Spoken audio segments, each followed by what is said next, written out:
Hello সবাইকে। দুপুরবেলা ভালো মন্দ রান্না করে আবার বিকালবেলা পিঠা বানানোর চেষ্টা করলাম।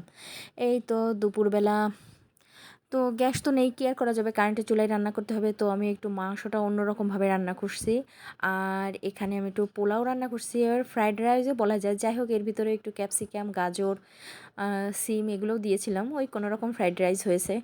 একটা হলেই হলো, আমরা খেতে পারলেই হলো।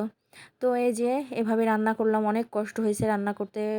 কারণ কারেন্টের চুলায় রান্না করা আর গ্যাসে রান্না করা তো এক কথা না, একদমই গ্যাস কম, এতে তো রান্না করাও যায় না।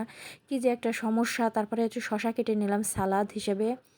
তো বাবু শশা পেলে ও এমনি এমনি খাওয়া শুরু করে দেয়। ও খাচ্ছিল। তো আর এই যে আবহাওয়া তো খুবই খারাপ, ৩-৪ দিন একদমই রোদ উঠতেছে না। আমাদের তো খুবই শীত লাগতেছে, কারণ আমাদের এখানেই শীত, রুমে শীত কম লাগে। তো আমাদেরই যেহেতু শীত লাগতেছে, তার মানে অনেক শীত পড়তেছে। যাই হোক, এই যে বিকালবেলা তো এখানে গুড় দিয়ে, এটা হলো নারিকেল একটু কাই করে নিয়েছিলাম ভালো করে। তারপরে আমি এখানে চালের গুঁড়ো কাই করে, তো আবার এই যে কুলি পিঠা বানাচ্ছিলাম। তো কুলি পিঠা, অনেকে কুলি পিঠা বলে, পুলি পিঠা বলে, যাই হোক যেটাই হোক, তো বানানোর চেষ্টা করতেছিলাম। তা মোটামুটি হচ্ছিল। কিছু আবার ভাপে দিয়েছিলাম, আবার কিছু একটু ভাজি করছিলাম, তেলের পর ভাজি করছিলাম। তা যেরকম হয়েছে সেরকমই খেলাম, কি আর করব। তো পিঠা তো বেশি একটা ভালো বানাতে পারি না, যা বানাতে পারি তাই খেলাম। কোনো রকম হলো, আসলে গ্যাস থাকে না, তো এই জন্য অন্যদিন কোনো কিছু করাই যায় না।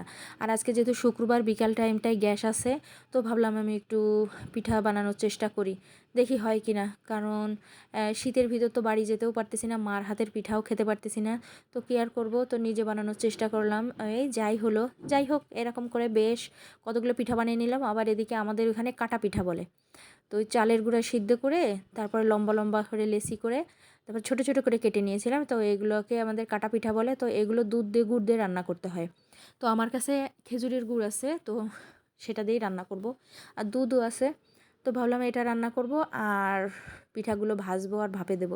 তো এই হলো আমাদের পিঠা বানানো, পিঠা খাওয়া।